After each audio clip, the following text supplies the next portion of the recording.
Universidad de Guadalajara, Red Universitaria e Institución Benemérita de Jalisco. Los fundamentos del diseño aplicados a la arquitectura. Marisol Ochaeta González. Universidad de Guadalajara, Centro Universitario de Arte, Arquitectura y Diseño. Licenciatura en Arquitectura, Departamento de Proyectos Arquitectónicos, Proyecto 2, Análisis de Proyectos de Espacio Arquitectónico. Marco teórico. La función. Se define como la capacidad de ser de algo de acuerdo con su condición natural, para lo que existe, o de acuerdo al destino dado por algo o alguien más, para lo que se usa. A través de la historia, la filosofía siempre ha tratado de dar una respuesta a la función o razón de ser de algo. Sartre dijo que las cosas físicas solamente son en ellas mismas y la existencia precede a la esencia. Por tanto, para poder describir la función de la arquitectura, es decir, su razón de ser y existir, del modo más razonable y teórico que hay, es imprescindible hacer mención de alguna teoría que en sí trate de la función del ser. Aristóteles, en su libro de Física, formuló una teoría para poder dar respuesta a una pregunta. ¿Cuál es la función o sentido de ser de algo? Esta se llama la teoría de las cuatro causas. Una causa es aquello por lo cual algo es y se comporta como lo que es. Aristóteles formuló cuatro causas, las cuales son la causa material, de qué está hecho algo, la materia o sus materiales. La causa formal, qué es algo, el valor al que responde cada cosa, su esencia o su forma. La causa eficiente, es aquello que hace que algo se convierta o llegue a ser, el movimiento que lo produce. Y la causa final, el fin por el que algo llega a ser, la meta. En los seres artificiales, estas causas se definen de diferente forma que los naturales. La arquitectura, por ser de procedencia artificial, es analizada como tal, para definir su función a través de las cuatro causas. En sí, la causa material de la arquitectura representa a todos los materiales que la conforman como tal: concreto, vidrio, hierro, metal, madera, entre otros. La recopilación conjunta de estos es la edificación, es decir, el objeto físico ya terminado, el edificio. Aquello que representa a la edificación es su causa formal, la característica que describe lo que la establece. Por esto, al decir biblioteca universitaria, rectoría y facultad de arquitectura, se indica el uso de cada edificación, para qué sirve y el tipo de diseño que posee. Por ejemplo, al decir hospital, se entiende como un lugar donde se atienden a personas enfermas, para que éstas puedan ser curadas. Por tanto, una construcción que cumpla con este fin. La hipótesis de Aristóteles dice que todo lo que se mueve es movido por algo. La causa eficiente de la arquitectura es el motor que provoca el movimiento que hace una agrupación de materiales, devengan de un edificio. Lo que provoca dicho movimiento se podría definir en dos partes: el cliente, quien es el que requiere de la edificación, y el arquitecto, que proyecta y materializa el deseo del cliente. El factor común de ambos se denomina la necesidad de una edificación. Por último, queda la causa final de la arquitectura. Esta es el fin u objetivo por lo que se hizo el edificio en un principio: satisfacer la necesidad de morar. En síntesis, la causa material de la arquitectura es la edificación en sí. La causa formal es lo que ésta representa. La causa eficiente es la necesidad humana de un inmueble. Y la causa final es poder dar respuesta a esta necesidad con la construcción.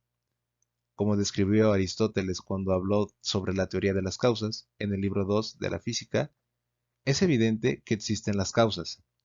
Todas ellas quedan incluidas en la respuesta de la pregunta ¿por qué algo es o existe? La pregunta ¿por qué?, en efecto, nos lleva o bien a la esencia en los seres inmóviles o bien en aquellas cosas que se hacen. Lleva a la materia. Por lo tanto, se diría que la esencia o función de la arquitectura es dar respuesta a las necesidades de habitar. Por medio de la construcción de una edificación que cumpla con los requisitos que sean necesarios, a fin de dar una respuesta real y total a la necesidad que nos mueve en un principio a construir algo. Pero si la existencia precede a la esencia, la función de la arquitectura no se limita a dar respuesta a la necesidad de habitar por medio de una edificación, pues la construcción misma supera su fin, satisfacer la necesidad de que la edificación exista. Por lo tanto, su función total sería el poder dar una respuesta a la necesidad evidente, no solo con la construcción de la edificación, sino por medio del uso de la misma, pues una edificación, para ser arquitectura, debe ser habitada. Para definir mejor esto, es importante citar al filósofo alemán Martin Heidegger, que dijo: llegamos a morar, aparentemente, solo por medio de la construcción. Esta última, la construcción, tiene a la primera, la morada, como su meta. De esta forma, el morar sería en cualquier caso el fin que preside toda construcción.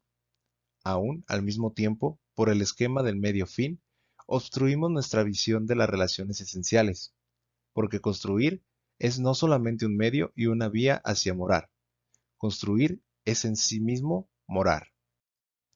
De esta forma, al decir que la función de la capacidad que se da para que algo cumpla con su destino natural, es decir, para lo que existe, o bien cumpla con el papel que se le es asignado, es decir, para lo que se creó o con el fin de usarlo, deberíamos decir que la función principal de la arquitectura es dar una respuesta a la necesidad humana de contar con un lugar en donde pueda desarrollarse y desenvolverse las actividades diarias de habitar, aprender, alimentarse, trabajar, recrearse, entre otras. Esto a través de espacios y formas que generen lo que se denomina como la arquitectura. Pero la arquitectura no se limita a cumplir con su función de satisfacer la necesidad de habitar y ser habitada, ya que busca ir más allá, a través de la forma, al crear espacios dentro del espacio mismo, como lo expresó Da Vinci. Se debe combinar la suma del conocimiento científico y artístico de este tiempo. Forma. En el siglo I a.C., el tratadista romano Vitruvio escribió sobre las tres condiciones básicas que debe tener la arquitectura, y son firmitas, utilitas y venustas, las que significan resistencia, función y belleza. Este tratado resume y define el por qué la arquitectura es considerada la rama más importante de las bellas artes, a la vez que se define como una ciencia exacta. En otros términos, el arquitecto debe crear espacios que se utilicen desde adentro y a la vez superficies que se admiren desde fuera. De esto último surge la clásica definición sobre la arquitectura, que la describe como el arte de proyectar y construir. En base al Tratado de Vitruvio, diríamos que firmitas o firmeza es quien define la parte tanto técnica como constructiva de la arquitectura, la cual debe ser precisa y adecuada a lo que será su función.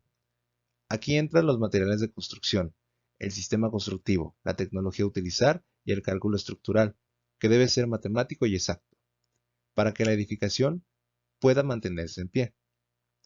Debido a que el origen de la arquitectura está estrechamente ligado al origen de la humanidad, por siglos no contó con otro material para poder construir más que con piedras, barro y madera utilizados de forma rústica.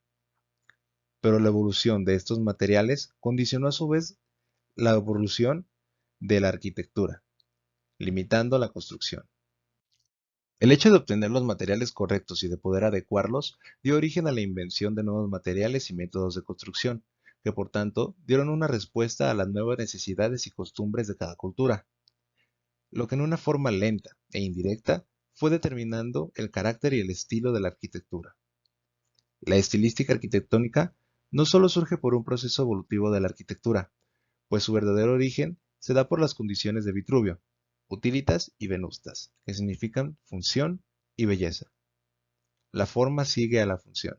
Louis Sullivan. La forma y la función deben ser una. Frank Lloyd Wright.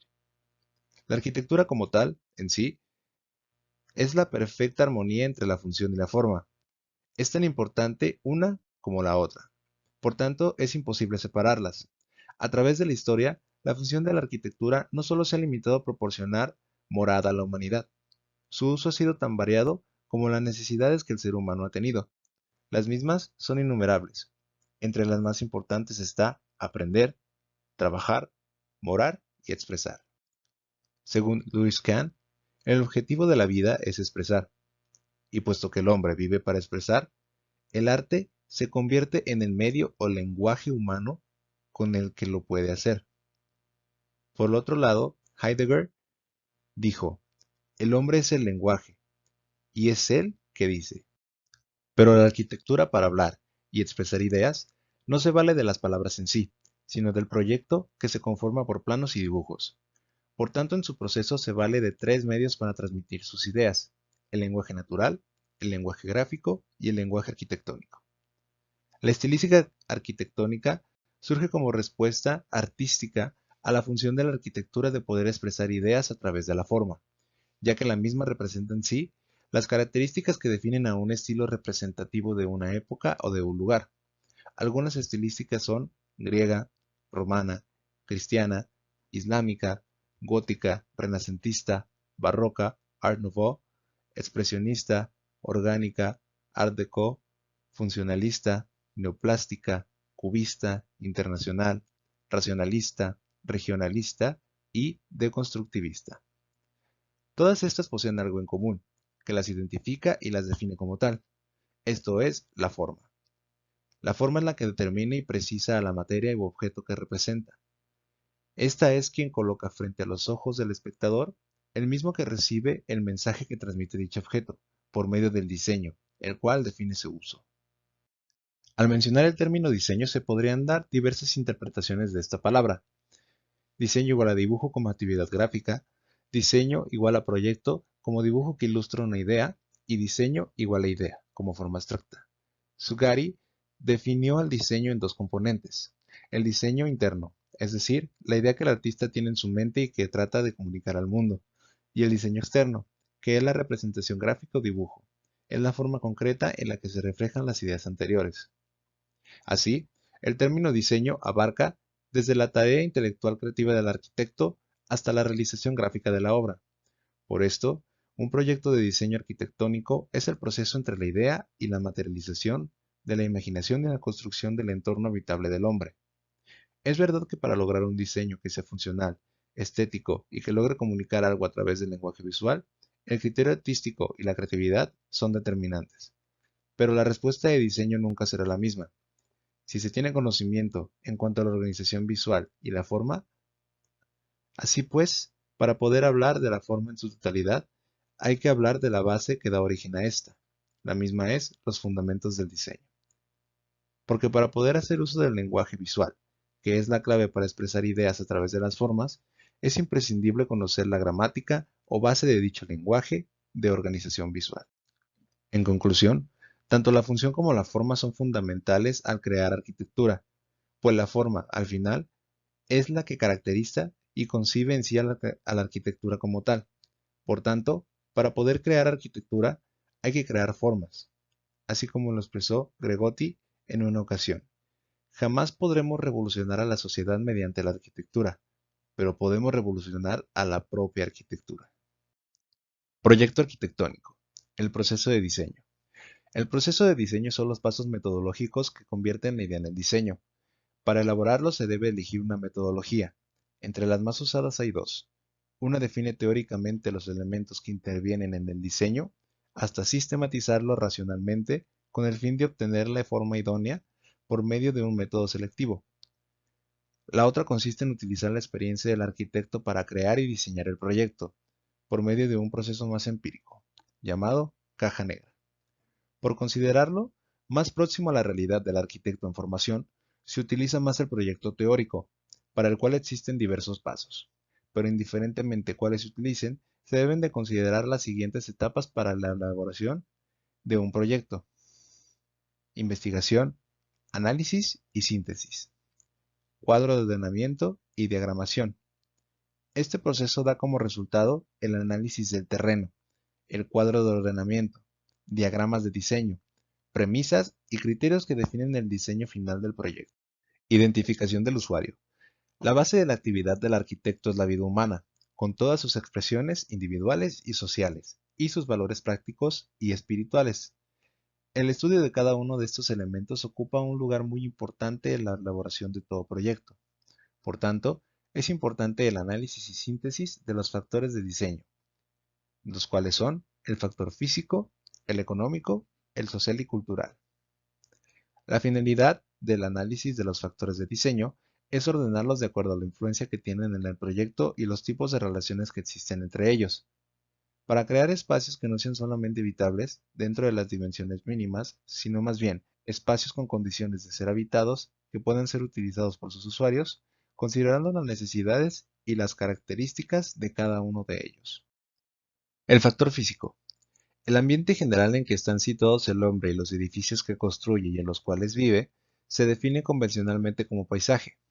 Este es el medio físico donde se desarrolla toda obra arquitectónica. En el sentido geográfico, es una agrupación de formas que se localiza en una superficie terrestre, con características definidas y particulares. Son tres los elementos del factor natural que interesan especialmente a la arquitectura: el terreno, la vegetación y el clima. El factor económico. La capacidad económica predetermina la magnitud de todo proyecto, pues depende de estas los recursos financieros con los que se cuenta para la elaboración real del mismo.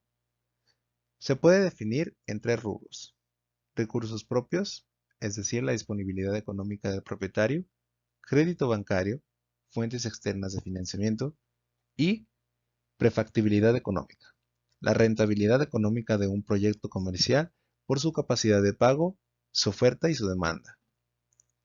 El factor social y cultural. El valor sociocultural de los usuarios influye directamente en la arquitectura, pues de este depende la forma de cómo viven, modo de vida, y prefieren vivir los seres humanos en un momento determinado, y no como el arquitecto quiere que vivan. Por tanto, la realidad tanto social como cultural del usuario para quien se diseña es un dado de mucho valor para la elaboración de los programas de las obras arquitectónicas y por tanto para el resultado final de la investigación. Se refiere a la recolección de toda la información referente al tema a desarrollar.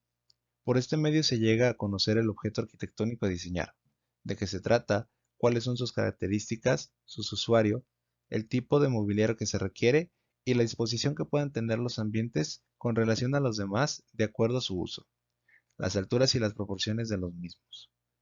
Para poder obtener esta información, se recomienda investigar sobre casos análogos, es decir, edificaciones ya existentes relacionadas con el objeto arquitectónico que se diseña.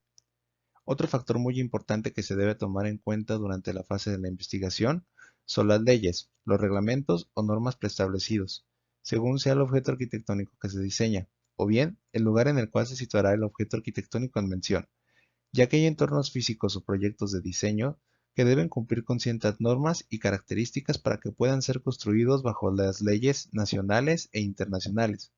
Ejemplo, las normas internacionales de calidad para poder diseñar un hospital, o las leyes municipales de construcción para cualquier proyecto habitacional. En ocasiones también hay que cumplir con determinadas especificaciones de acuerdo al lugar donde se sitúa el proyecto, como en un área natural protegida, un centro histórico o un patrimonio cultural.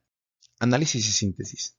Es el proceso por el cual se llega a definir, desglosar y analizar toda la información recaudada, con el fin de determinar todos los factores que intervienen en el proceso de diseño.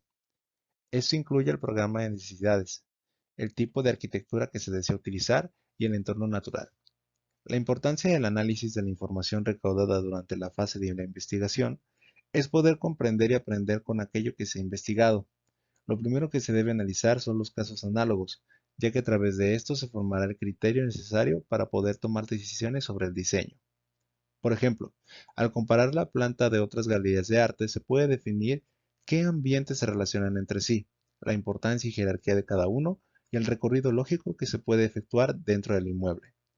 Pero para obtener un criterio más amplio y exacto de esto se debe analizar más de un caso análogo. Esto también por la posibilidad de que una de las plantas puede que presente algún problema de diseño, el cual se ha solucionado en otro de los casos. La finalidad de analizar casos análogos no es copiar la mejor planta, sino poder aprender a tener criterios de diseño y usarlo. En esta fase también se debe realizar el análisis del sitio con el que se cuenta, es decir, el terreno.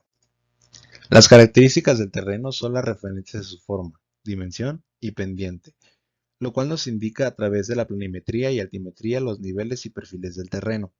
A través de este análisis obtendremos información relacionada con otras y perfiles del terreno. Con estos datos se toman las decisiones de diseño referentes a los niveles en planta, definiendo qué tan plano o inclinado sea el terreno que estamos trabajando. Al momento de analizar la topografía del terreno, hay que establecer los rangos de pendiente con que se cuenta para poder definir las pendientes mínimas y máximas a usar. Los rangos de clasificación de la pendiente pueden estar entre el 0 y el 4%, el 5 y el 10%, el 11 y 50% y mayores a 50%. Para la utilización de rampas, los rangos permisibles son vehicular, 15% ideal y 18% máxima. Y para peatonal, 6% ideal y 10% máxima. El entorno natural se refiere a todos los factores físicos y naturales que afectan en forma directa o indirecta al entorno del terreno. Por ejemplo, el clima, la incidencia solar, su ubicación geográfica, áreas ecológicas, si existieran, inventario de vegetación existente, paisaje, humedad relativa, vientos predominantes, precipitación pluvial y todo tipo de foco de contaminación ambiental. Esta información da como resultado las premisas y criterios de diseño, ya que sin el análisis del entorno natural, no pueden ser tomadas las decisiones sobre la colocación y orientación del objeto arquitectónico dentro del terreno, el máximo aprovechamiento de la iluminación y ventilación natural, y la elección de los materiales más adecuados para el proyecto de acuerdo al clima. Para la representación gráfica del análisis del entorno natural, la simbología a utilizar queda a criterio del que lo elabora, por lo que se debe de ubicar dentro del plano una planilla que describa qué representa cada uno de los subíconos que sean utilizados. El entorno urbano se debe recaudar toda la información referente a la infraestructura que existe en el terreno, así como la ubicación de la misma. De este modo se tendrá una idea general de la infraestructura con la que se cuenta, por ejemplo, los servicios de abastecimiento de agua, energía eléctrica, teléfonos, drenajes, construcciones arquitectónicas aledañas y o espacios abiertos.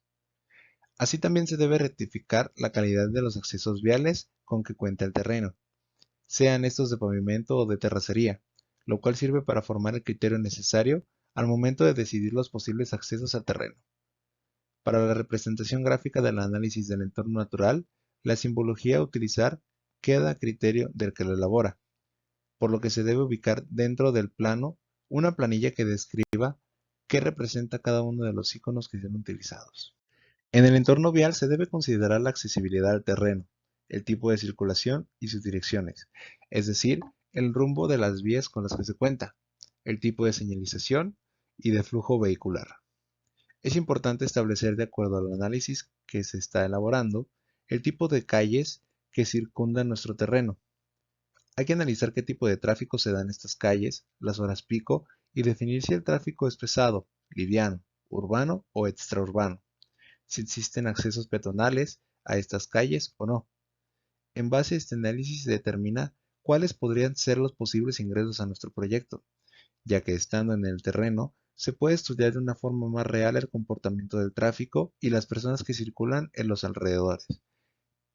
Para la representación gráfica del entorno vial, la simbología queda a criterio del que lo elabora, por lo que se debe ubicar en un plano una planilla que presenta cada uno de los iconos utilizados. Análisis de la función. Consiste en analizar la función que tendrá el objeto arquitectónico a diseñar.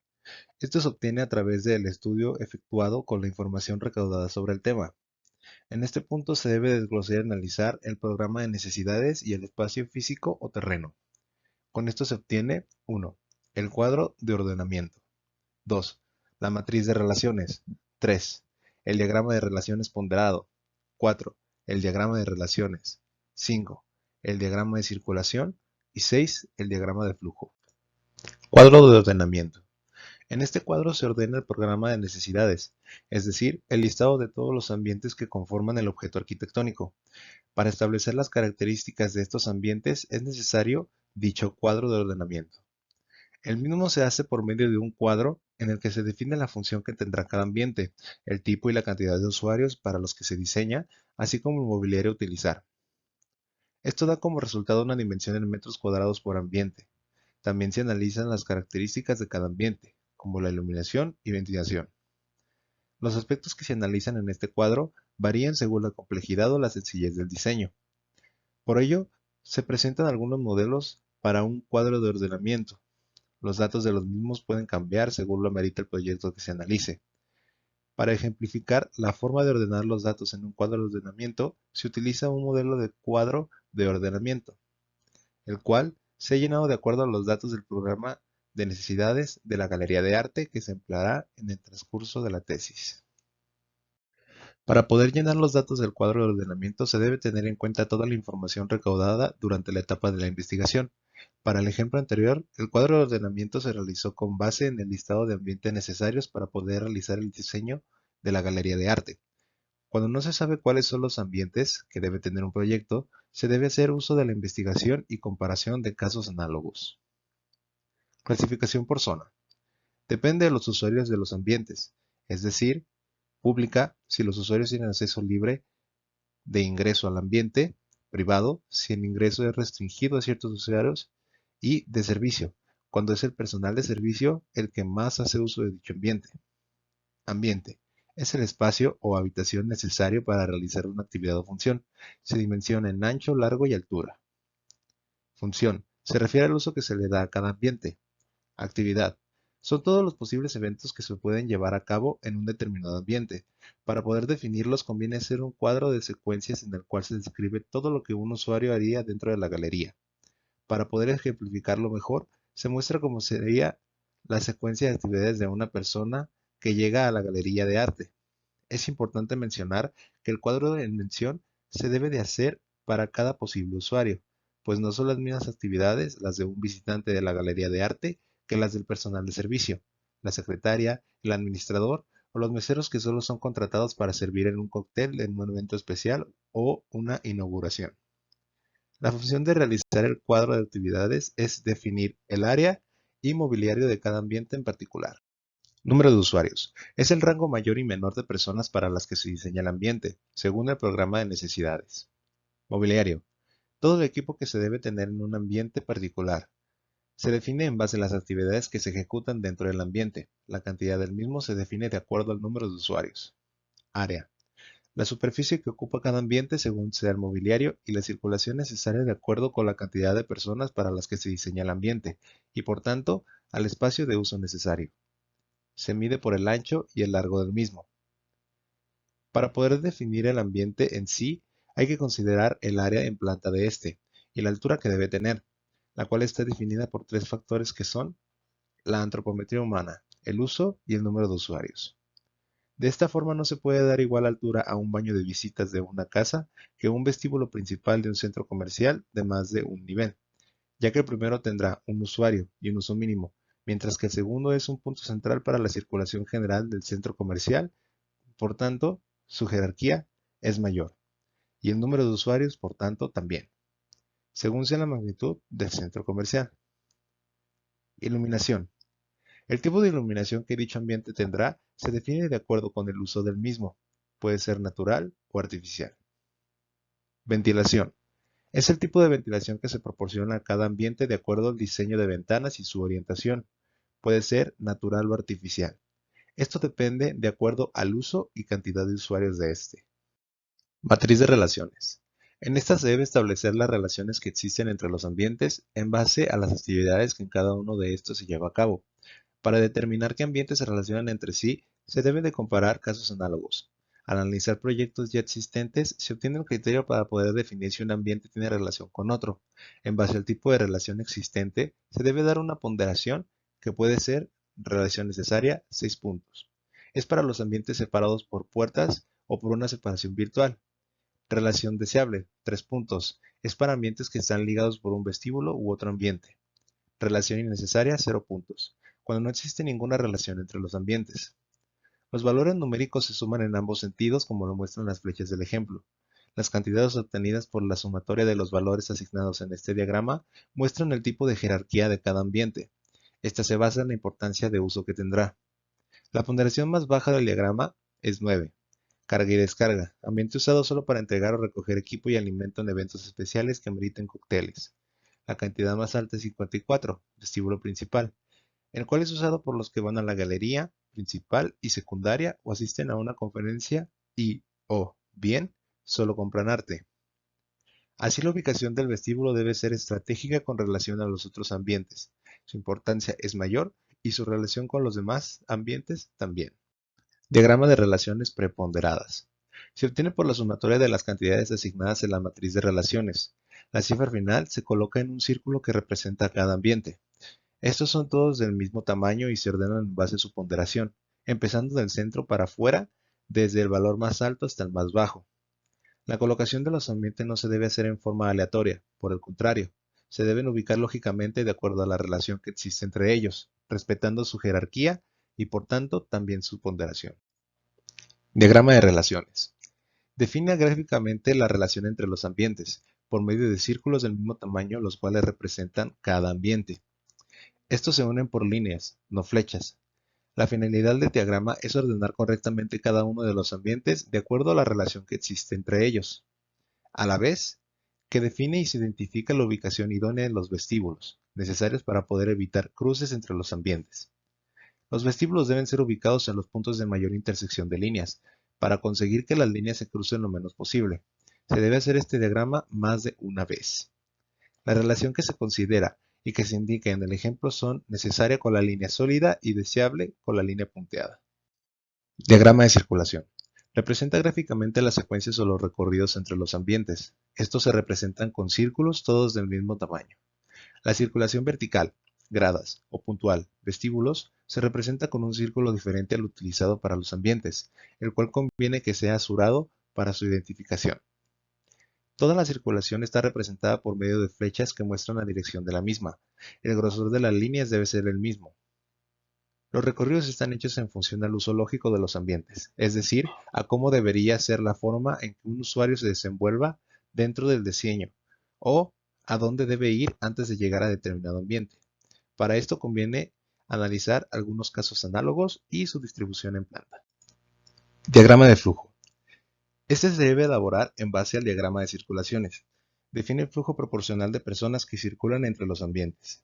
Se hace de similar forma que el anterior, con la diferencia que ahora son líneas que poseen un grosor que determina el porcentaje de personas que hace uso de dicha circulación. Para definir este aspecto hay que tomar en cuenta el cuadro de ordenamiento, específicamente los renglones sobre el número de usuarios y actividad.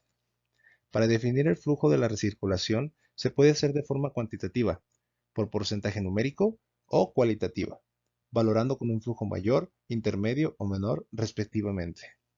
Su utilidad es definir la forma y dimensión de los vestíbulos y áreas de paso. Análisis de la forma. Es el proceso por el cual, de acuerdo a la información obtenida en el análisis de la función, se genera la forma o diseño del proyecto. Esto a través del análisis gráfico de dicha información, para lo cual se debe hacer lo siguiente: el diagrama de burbujas, el diagrama de bloques y la idea generatriz. Diagrama de burbujas. Luego de analizar y ordenar el listado de necesidades por medio del análisis de la función, se procede al ordenamiento gráfico de cada uno de los ambientes, ya ubicados dentro del terreno. Con el diagrama de burbujas se obtiene la idea inicial del diseño. Este diagrama debe ser elaborado con base a las matrices y los diagramas hechos anteriormente. Consiste en ordenar espacialmente los ambientes en torno a un punto central o vestíbulo. Los mismos se representan por burbujas de diferentes tamaños, proporcionalmente al área que cada ambiente debe tener de acuerdo con el área total obtenidas en el cuadro de ordenamiento. Cada burbuja debe ser colocada de forma contigua a la otra, si existe una relación necesaria entre ambos ambientes. Se debe de colocar la orientación del norte en el diagrama, la ubicación de ingresos y las ventanas, pues la colocación y orientación de cada burbuja se debe hacer analizando su mejor ubicación dentro del terreno, de acuerdo a los diferentes factores encontrados en el análisis del sitio. Idea generatriz. Es el principio mediante el cual se crea el diseño.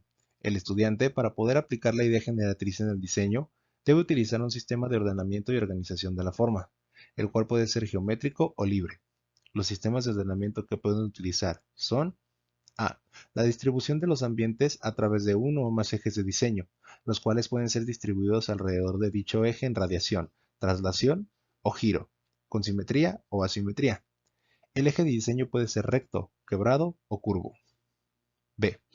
Por la utilización de formas que pueden ser tanto geométricas, son rígidas y se basan en la geometría, como orgánicas, son más libres y se basan en la naturaleza.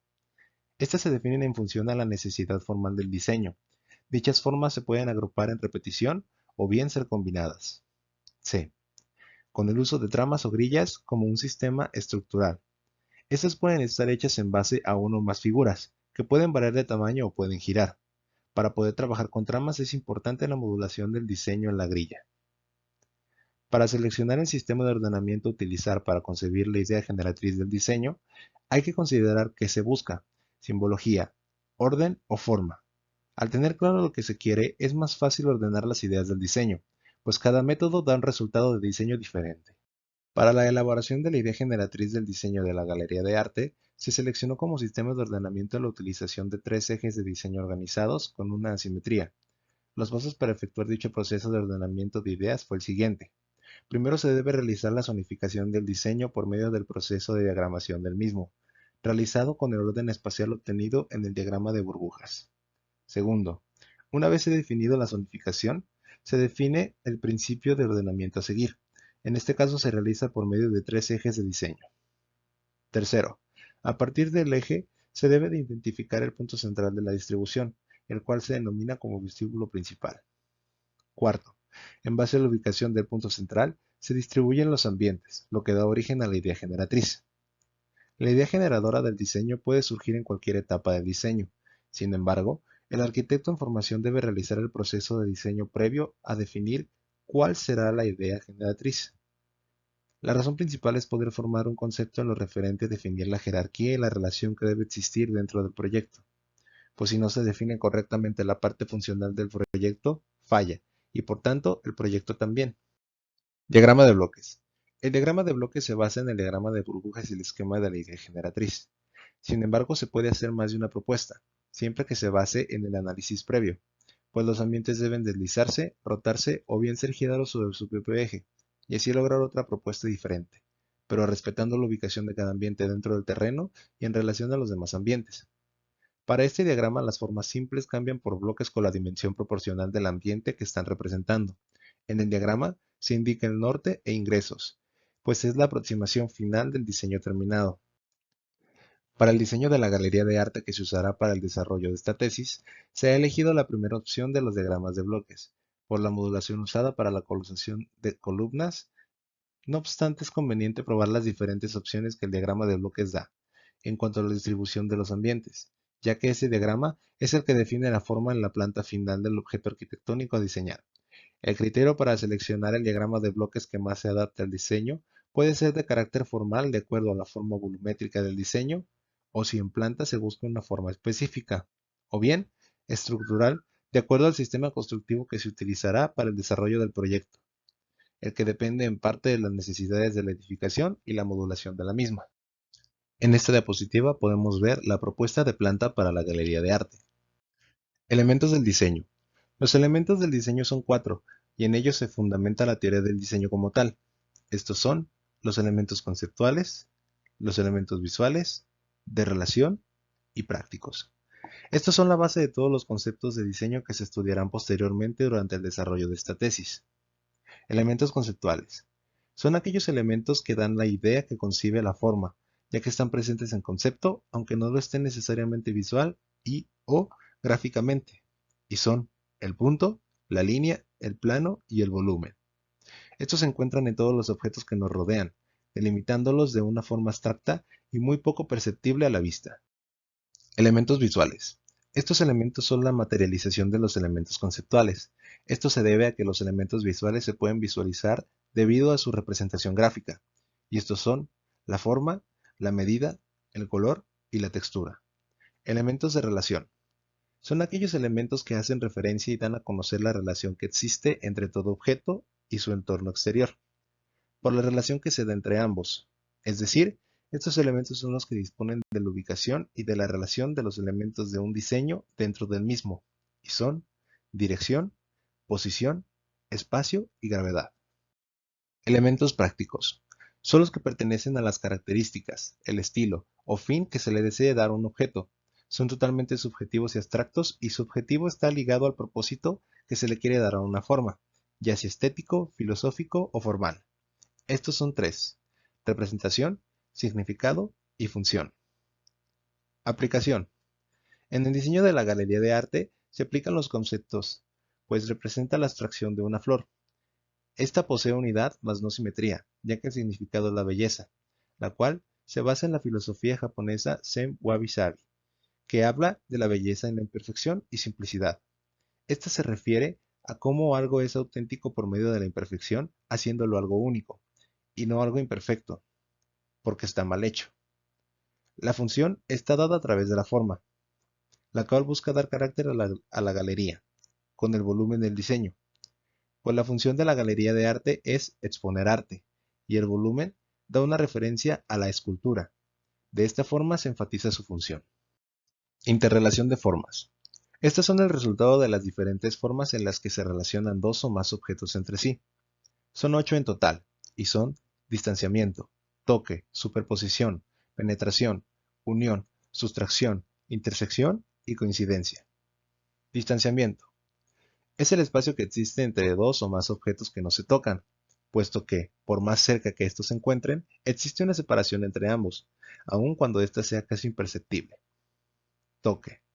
Cuando dos objetos están lo suficientemente cerca uno del otro al punto que ambos entran en contacto, existe el toque.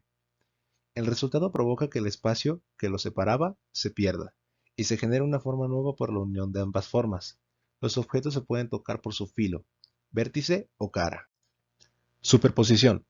Es añadir o poner una forma encima de otra. Ambas quedarán separadas visualmente por el efecto que produce el borde de la figura que se encuentra superpuesta sobre la figura que queda debajo. Penetración.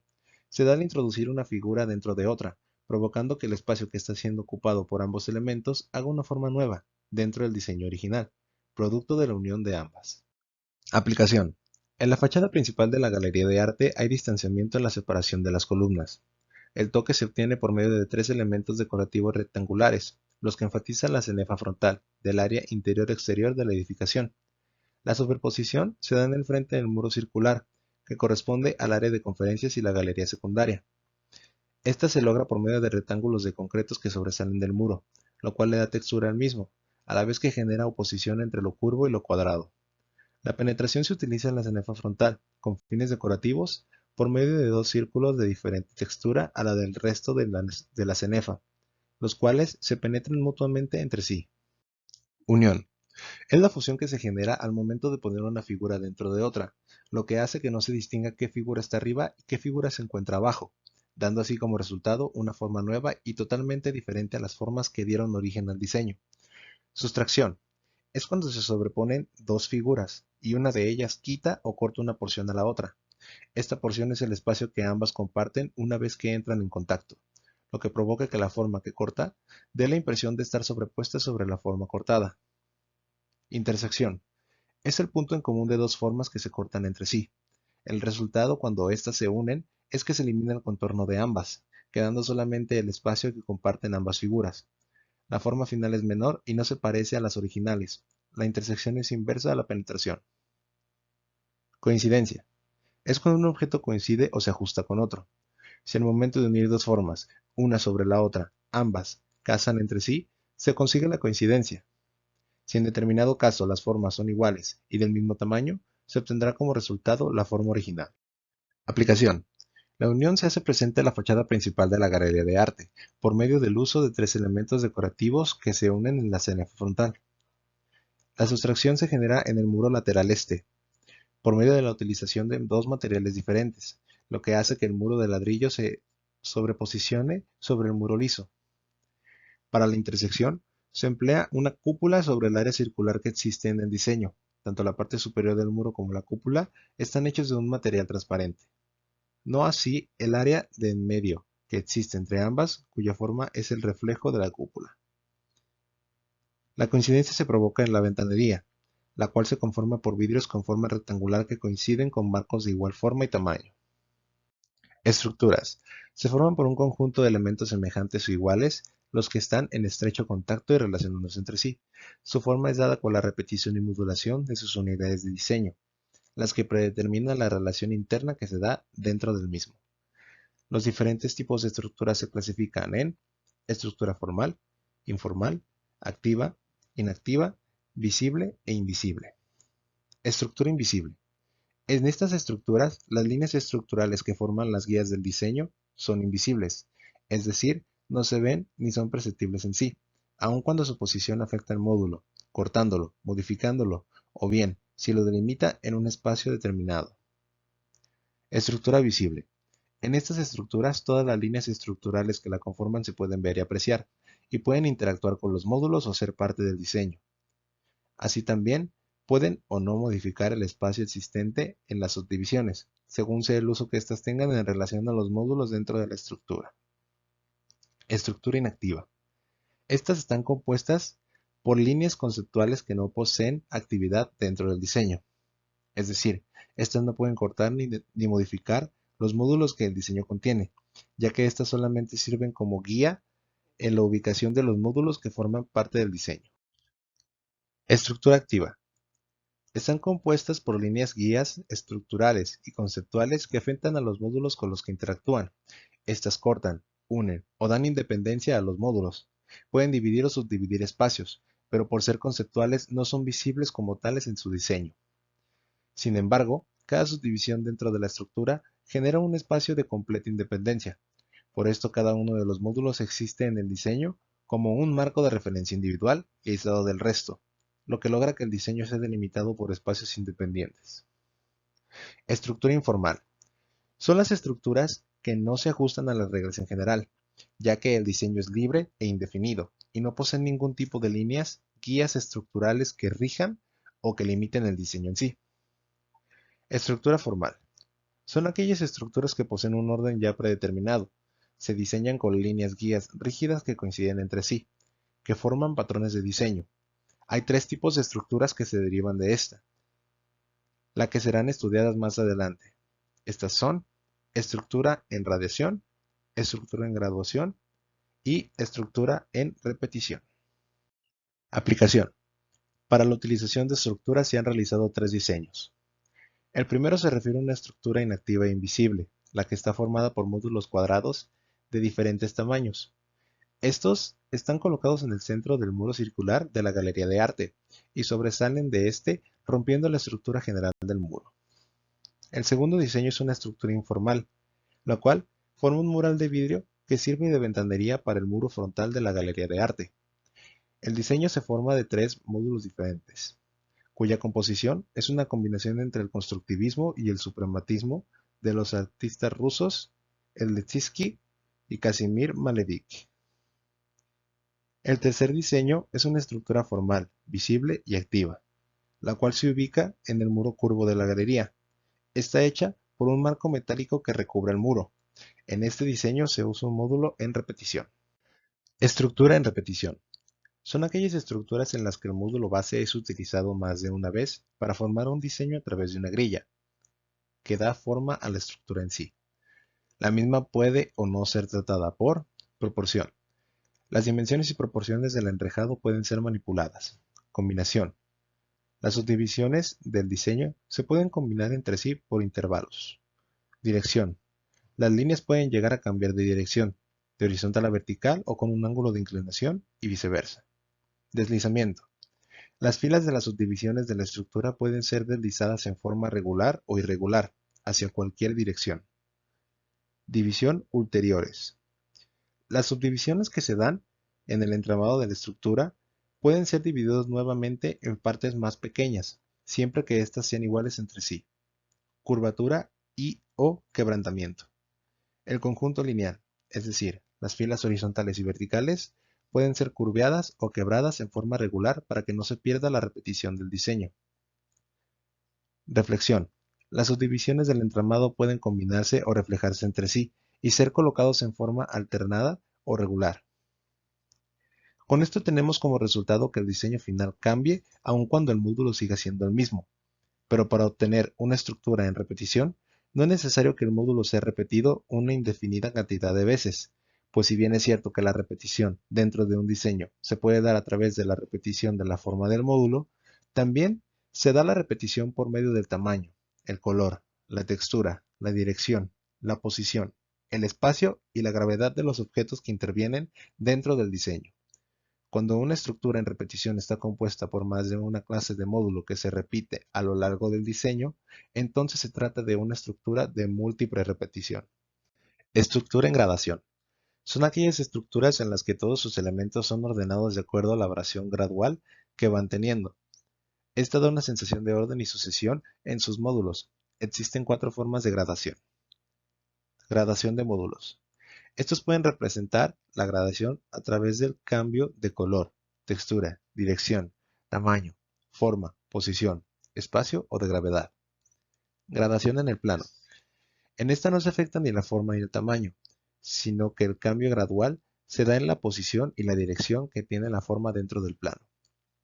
Gradación espacial. Se refiere al cambio de tamaño que se da en el módulo con relación al plano, y puede ser por rotación espacial. Se refiere a que el espacio o gravedad afectan al módulo, y sus dimensiones disminuyen como si éste fuese aplastado, o por progresión espacial. Es el movimiento que el objeto puede tener en el espacio y da la sensación de estar cerca si es grande o de que se aleja conforme disminuye su tamaño. Gradación en la figura. Es el cambio real de la figura y se da por unión o sustracción cuando se adhiere otra forma o se quita una fracción de la forma original, o por tensión y compresión, que se refiere al cambio que puede sufrir una forma según ésta se compresione o se tense en cualquier dirección. Los modelos de gradación pueden ser estructurados por medio de retículas, las cuales pueden ser subdivididas de forma tal que esta subdivisión sirva de guía para el movimiento de la gradación. Este movimiento puede darse en forma paralela, concéntrica y en zigzag. Todas las estructuras en gradación pueden variar de tamaño, proporción y dirección. Pueden tener deslizamiento, curvatura o quebrantamiento. O bien, pueden estar en reflexión, combinación, con enrejado o con dimensión ulterior.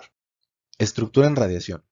Son todas aquellas que dirigen sus líneas estructurales desde un punto o centro común en diversas direcciones, siempre dentro de un radio determinado. Estas estructuras se componen del centro de radiación, el cual no siempre es el centro físico del diseño, sino el punto focal de radiación de los módulos y de la dirección de radiación, que se refiere a la dirección que tienen las líneas estructurales y los módulos. Existen 4 tipos de radiación, y son: estructura centrífuga. Las líneas estructurales del diseño son irradiadas desde el centro o cerca de este hacia todas las direcciones, alejándose del mismo. En su diseño, la estructura puede ser modificada a través de quebrantamiento o curvatura de líneas, variando la posición del centro, o por medio de los centros múltiples, los que pueden ser visibles, ocultos, abiertos y deslizados. Estructura concéntrica. Las líneas o módulos rodean a través de las capas regulares a un mismo centro.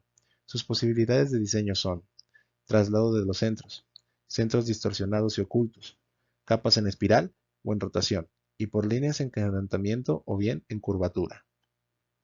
Estructura centrípeta. Es cuando las líneas estructurales se atraen hacia el centro.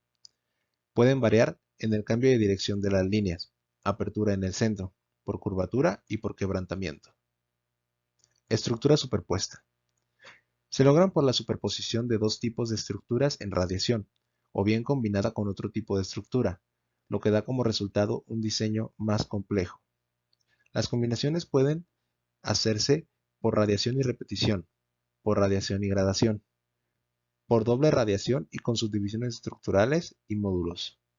Además de la superposición de 2 estructuras, se pueden alterar el resultado por el desplazamiento de los módulos que se cortan en la combinación. Aplicación. En la fachada lateral oeste se forma una estructura en repetición por medio de un módulo cuadrado. Con este se forma una estructura en repetición de su forma. Dicha estructura es utilizada en los 3 muros de esa fachada. La gradación se presenta en 2 formas diferentes dentro de la fachada. La primera es a través del módulo cuadrado que se utilizó en la repetición. Este tiene una gradación en su tamaño, según se aplica en cada muro. La segunda forma de gradación se da por medio del cambio en la altura de los ambientes. Para elegir las alturas de cada ambiente se considera el uso y número de usuarios de cada uno. La radiación se aplica en la cubierta del área circular. perteneciente al salón de conferencias y a la galería secundaria. En la cubierta se combinan dos tipos de radiación, la radiación centrífuga con un centro y la radiación concéntrica. Módulo. Son figuras o diseños predefinidos que dan forma a pequeños patrones, los cuales son utilizados repetidamente en un diseño y sirven para unificar y modular el mismo.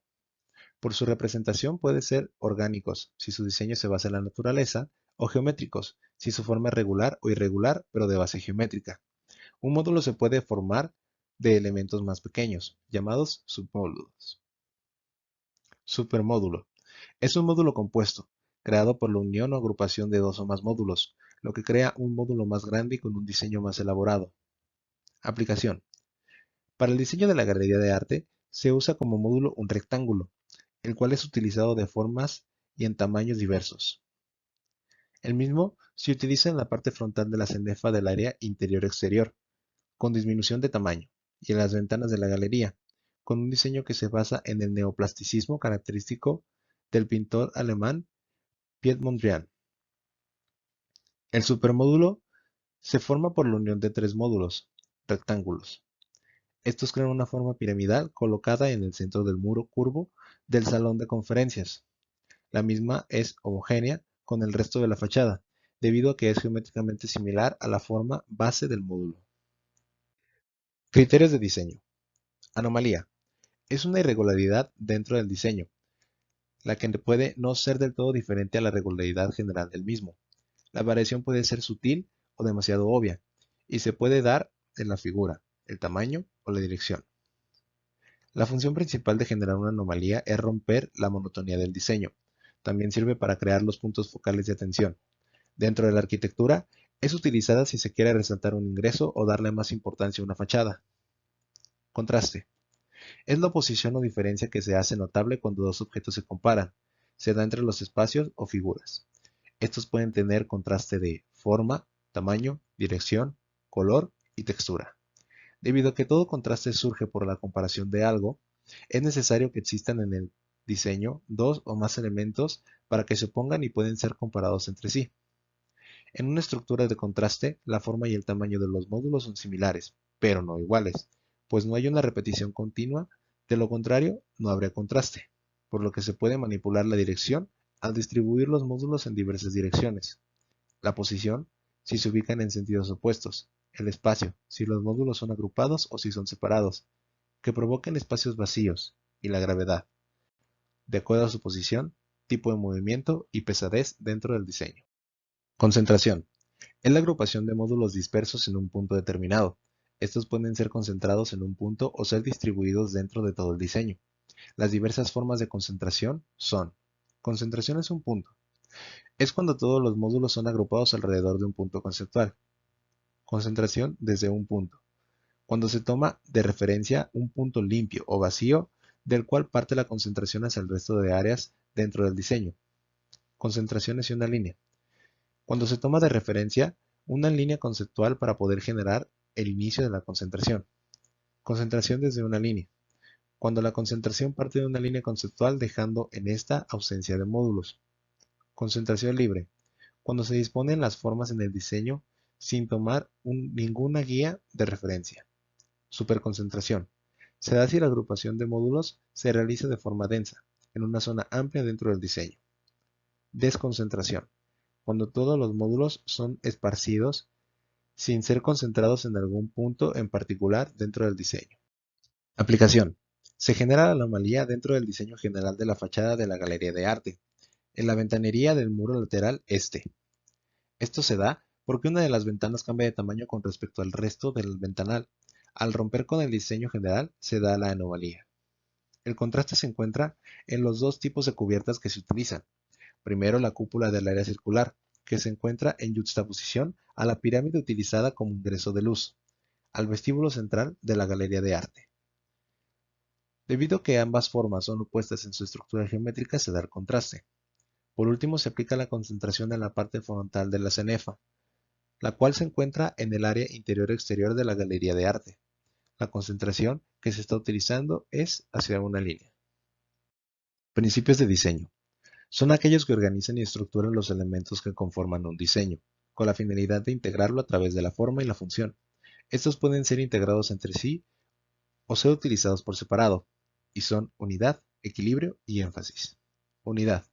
Es la unificación global del diseño, por lo que todos los elementos de este deben jugar entre sí de forma agradable, armónica y confortable, sin que un elemento compita con otro.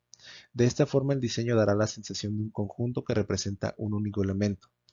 La unidad de un diseño se puede obtener con la forma, la textura y el orden de los elementos que lo conforman, y pueden ser ordenados con repetición. Es utilizar un elemento más de una vez. Esto unifica el diseño, pues la unidad se pierde cuando más sean variados los elementos de este. Modulación. Es la división de espacios contiguos y uniformes. Dan similitud e igualdad en el diseño. Motivo. Es el tema o el significado que rige el diseño y sus elementos, fusionándolo como tal. Aplicación. En el diseño que se analiza se puede observar el uso de la repetición, modulación y de un motivo. Repetición. Se da a través de un conjunto de módulos que se repiten por todo el diseño, los cuales se basan en las formas cuadrada y rectangular respectivamente y son dispuestos en el diseño con tamaños y posiciones diferentes. Modulación. Se emplea para las distribuciones de cada uno de los módulos utilizados en la estructura, la cual se ubica en el muro curvo frontal de la fachada principal. Motivo. El motivo del diseño es la representación de una obra de arte, del movimiento neoplasticista del pintor alemán Piet Mondrian. Equilibrio. Es la armonía que tiene un diseño en relación a su entorno y se establece entre los elementos del diseño, por la composición que cada uno tiene en su distribución, de forma equitativa o igual dentro del mismo. El equilibrio genera orden y unidad. Para establecerlo es necesario lograr composición entre sus elementos, que puede ser de forma simetría. Es la distribución armónica y adecuada de partes iguales en posición, forma y dimensión, dispuestas en un eje central. Puede utilizarse si se busca igualdad en ambos sentidos. Asimetría. No guarda ningún tipo de semejanza en las partes dispuestas sobre su eje. Es informal y por lo tanto el equilibrio no está en la igualdad del diseño, sino en la disposición de los elementos en sí. Radial. Ubica todos los elementos del diseño en torno a un eje central. Generalmente utiliza rotación y repetición. El resultado del equilibrio radial son los puntos focales y el efecto de movimiento. Oculto. Es el que no tiene eje ni puntos explícitos ni tácticos, pero sí posee un centro de gravedad que ordena los elementos. Es el más complicado, pero da más libertad, aunque exige más control. Aplicación. En este diseño se puede observar que el equilibrio se logra a través de la simetría y de la simetría. La simetría se observa a través de las ventanas, las cuales están distribuidas en el muro de una forma simétrica, en forma de espejo, tanto en el muro frontal del ingreso como en el muro lateral este. Asimetría. El diseño general es una asimetría. Sin embargo, el equilibrio se debe a que todas las líneas que están conformando a los elementos del diseño son curvas. No existen elementos que sean más importantes que otros, ni hay formas que rompan con el diseño provocando algún tipo de contraste en él. Por tanto, se da la armonía y el equilibrio. Énfasis. Consiste en dar más importancia a un punto específico de todo el diseño, a través de puntos focales que resalten los elementos que conforman el área en la que se desea hacer el énfasis. La entonación de un punto focal puede ser tan obvia o tan sutil como lo requiera el diseño. Los elementos que provocan el énfasis pueden ser dirección. Se obtiene por medio de la orientación que se le da a las líneas o formas del diseño. Esta puede dirigir la vista del observador a un punto particular del diseño. Colocación. Es la forma como se disponen los elementos dentro de un diseño. Estos pueden ser agrupados de forma que generen concentración o desconcentración. Esto forma puntos saturados o vacíos, que dan anomalías por su diferencia con el resto del diseño. Contraste. Es la posición o diferencia entre dos o más elementos, la cual puede ser en tamaño, color, forma, textura o número, es decir, la cantidad de elementos. Todo contraste genera puntos focales por la oposición que se da en el diseño. Aplicación. En el diseño se logra crear énfasis con la dirección y con el contraste. Dirección.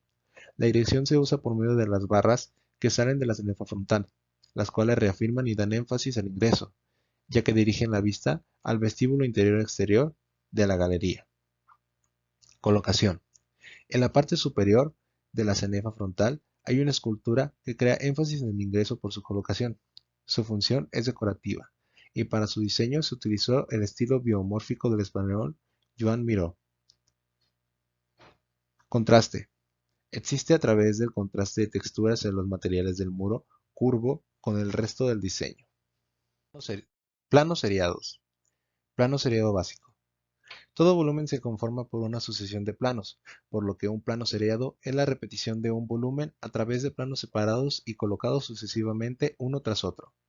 Los mismos representan la sección transversal de dicho volumen, debido a que todo plano es equivalente a un módulo.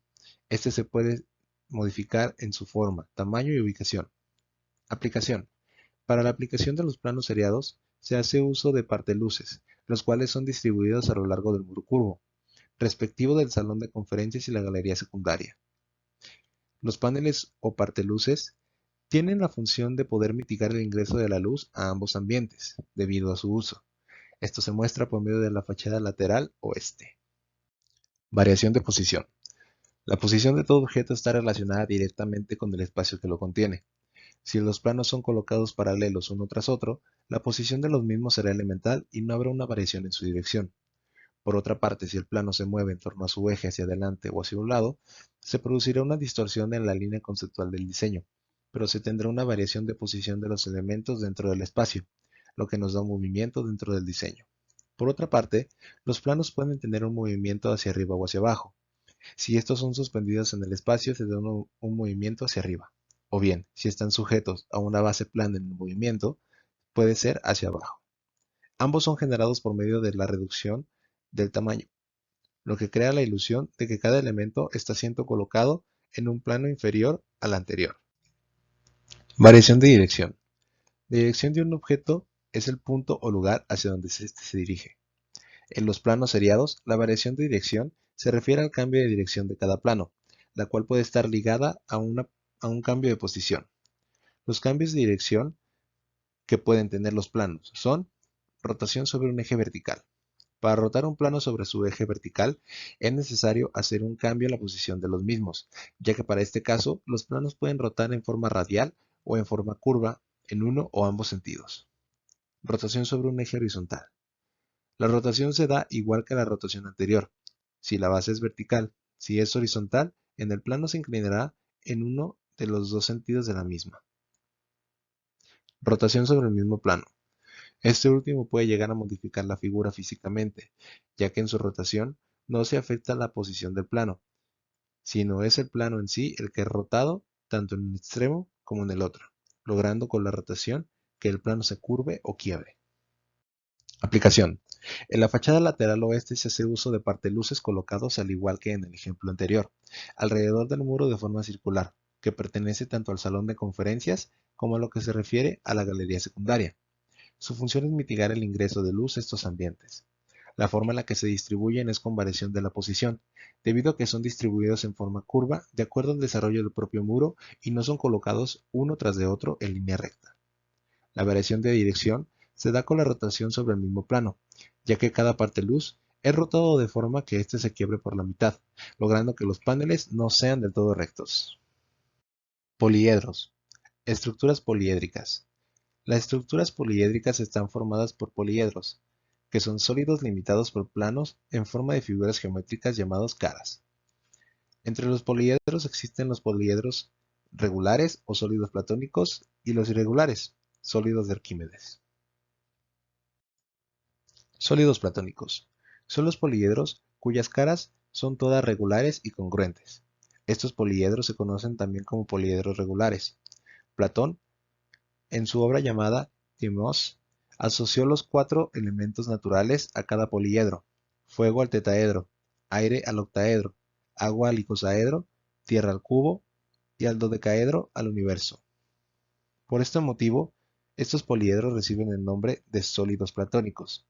Existen solamente 5: tetraedro, caras 4, triángulos equiláteros, vértices 4, aristas 6.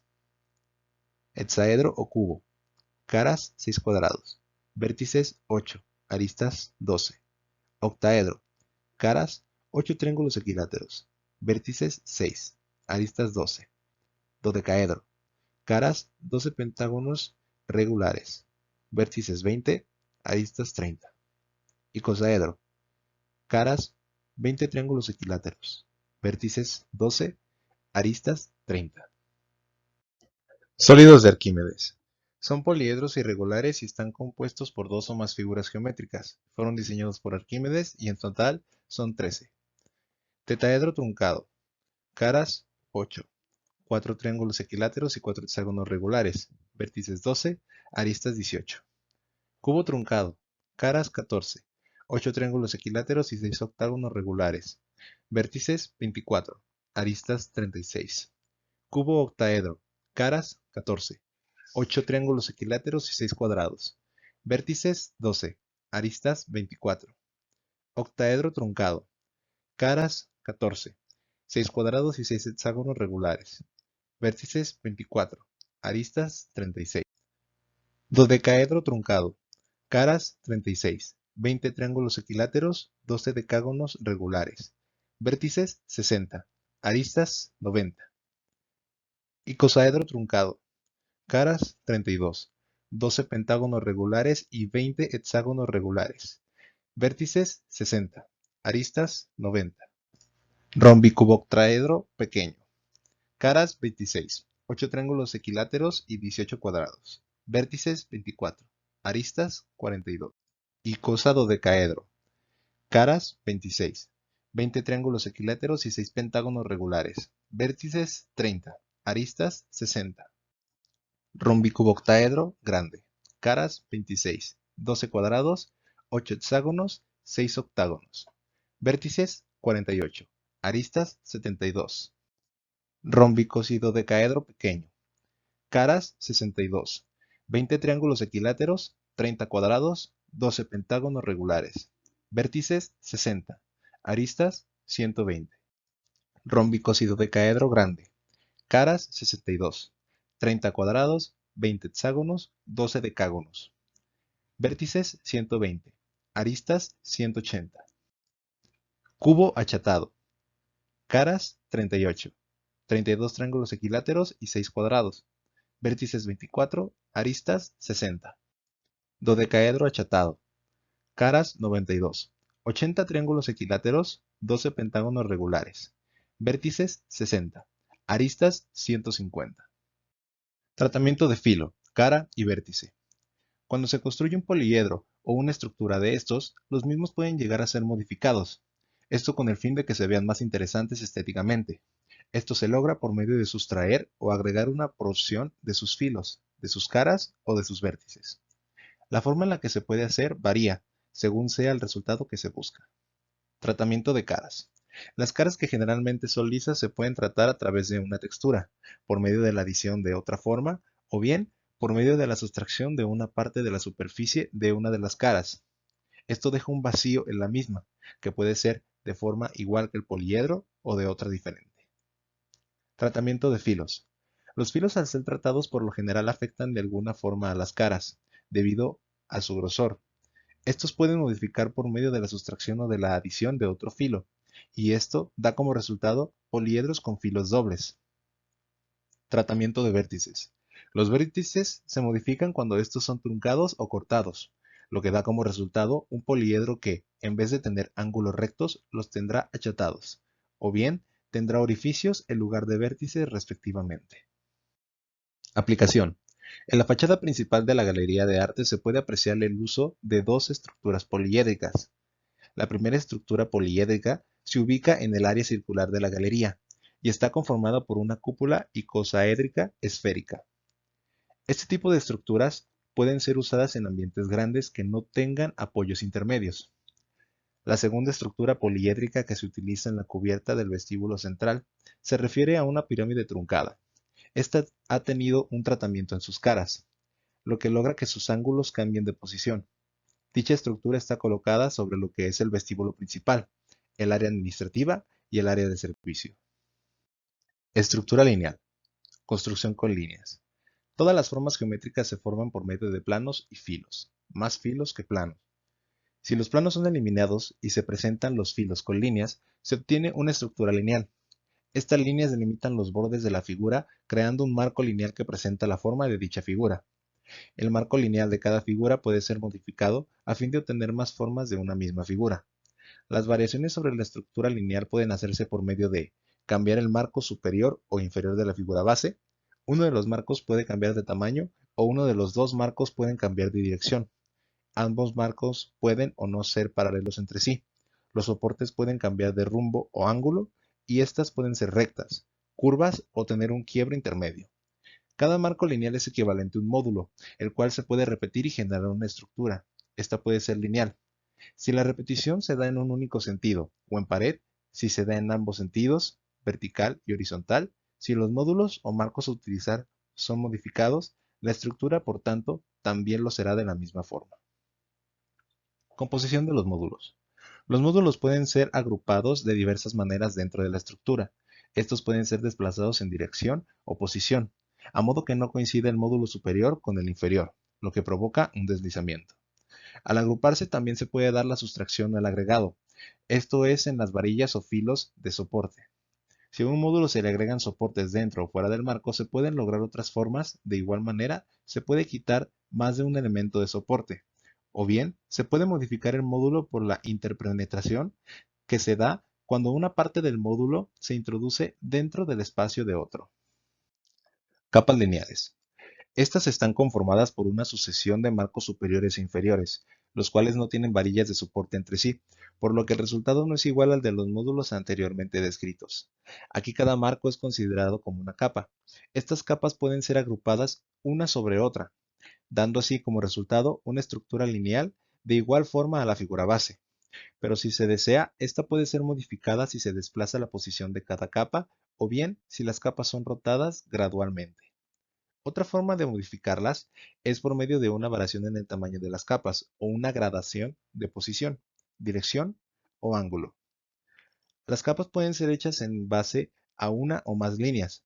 Si solo se utiliza una línea como base, estas no tendrán ninguna forma en particular. Líneas enlazadas. Es la conexión que se realiza entre múltiples líneas a través de dos o más ejes de unión, los cuales sirven de sostén al resto de líneas que conforman la estructura.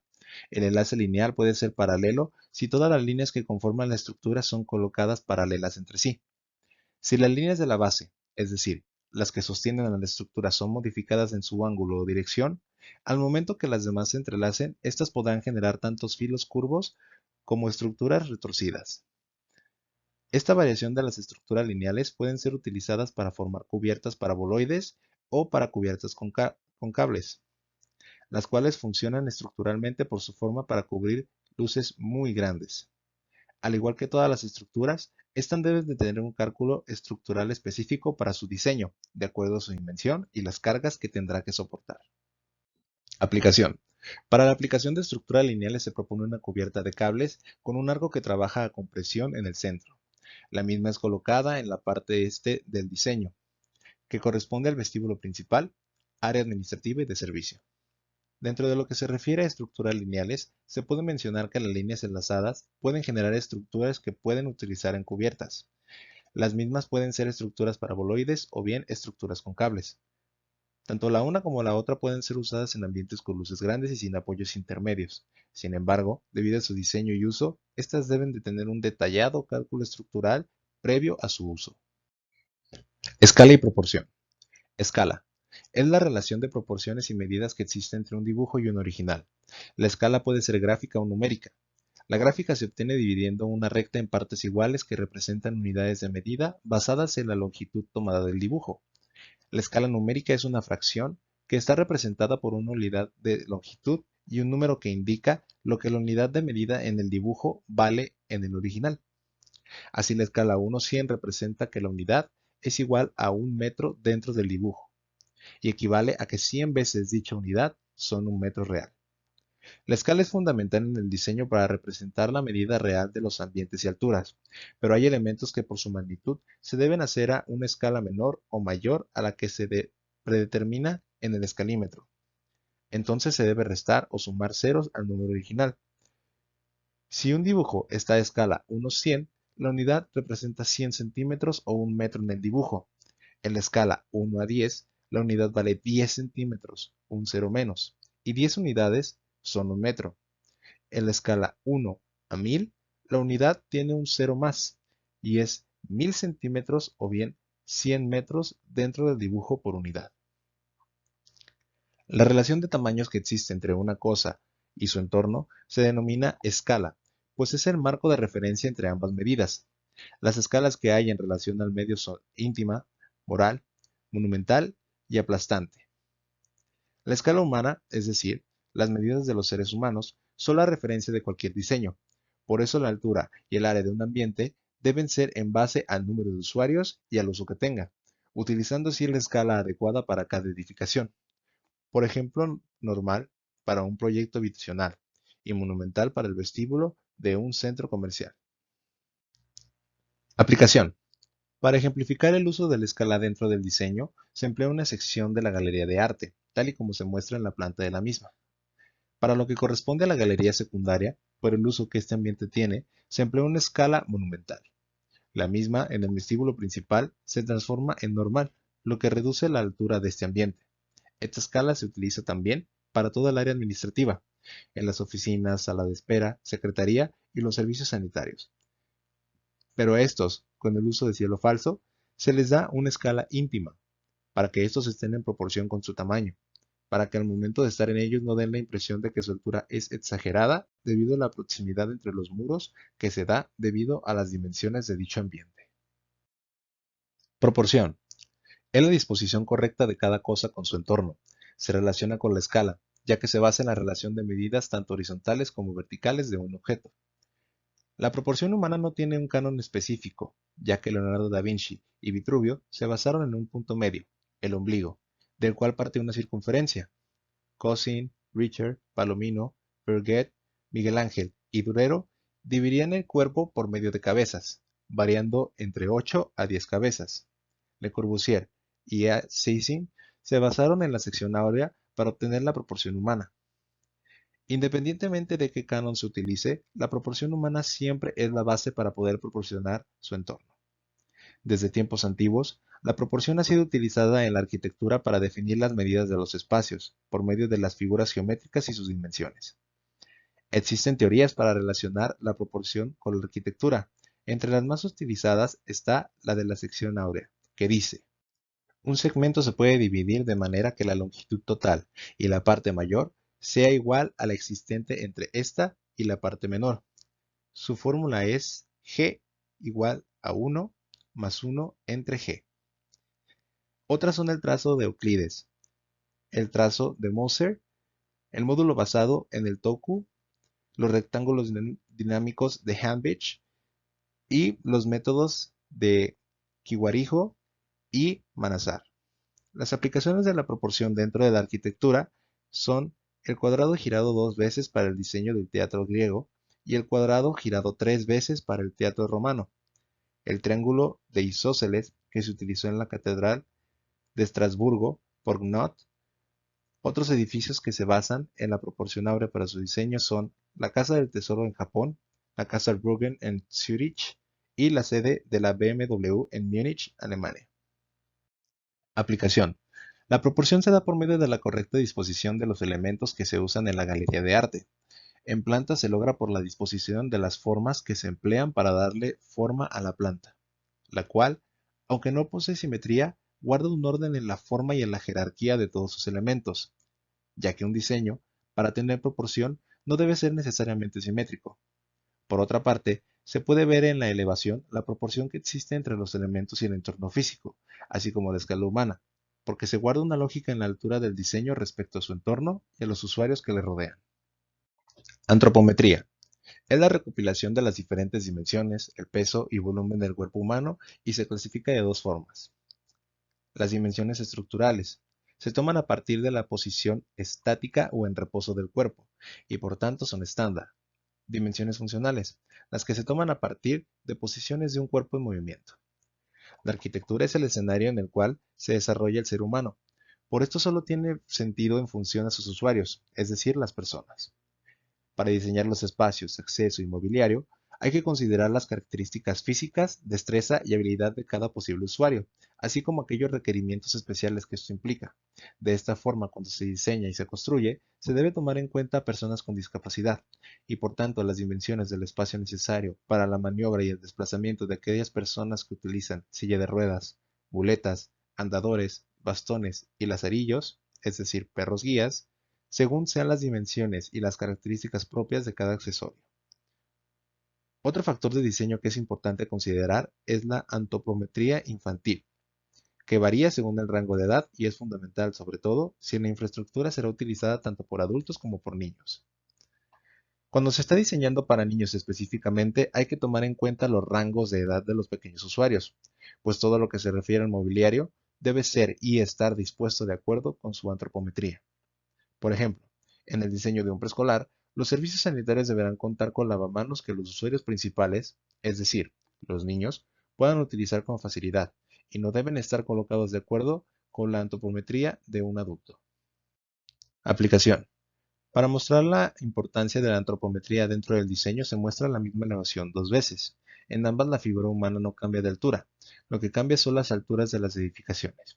La primera no está diseñada en base a la antropometría humana, pues los ingresos son muy bajos y los muros del área de la galería secundaria son demasiado altos con relación de la antropometría humana y su jerarquía. En la segunda, la antropometría sí es tomada en cuenta para su diseño. Conclusiones. Un buen diseño arquitectónico es aquel que puede comunicar ideas y conceptos a través de los elementos visuales que el arquitecto posee y por tanto imprime en el diseño. Por lo que es importante que dicho diseñador posea el mayor conocimiento posible sobre todos los elementos de diseño que pueden ser usados dentro de un proyecto y cuándo y cómo aplicar estos conocimientos. La falta de conceptos sobre los fundamentos del diseño da como resultado que el diseño tanto en planta como en elevación se ha reducido a formas simples y tradicionales, limitando así la creatividad y capacidad del diseño. Si un estudiante de primer ingreso carece de los conceptos necesarios para poder aplicar los fundamentos del diseño dentro del diseño arquitectónico, se debe en parte que estos temas son nuevos para este, así también a que no hay suficiente bibliografía que hable sobre este tema en específico, es decir, sobre los fundamentos del diseño aplicados en el diseño arquitectónico. Es importante enfatizar la importancia de los fundamentos del diseño dentro del diseño arquitectónico, para orientar al estudiante de arquitectura en la utilización de los mismos y así ampliar las propuestas de diseño.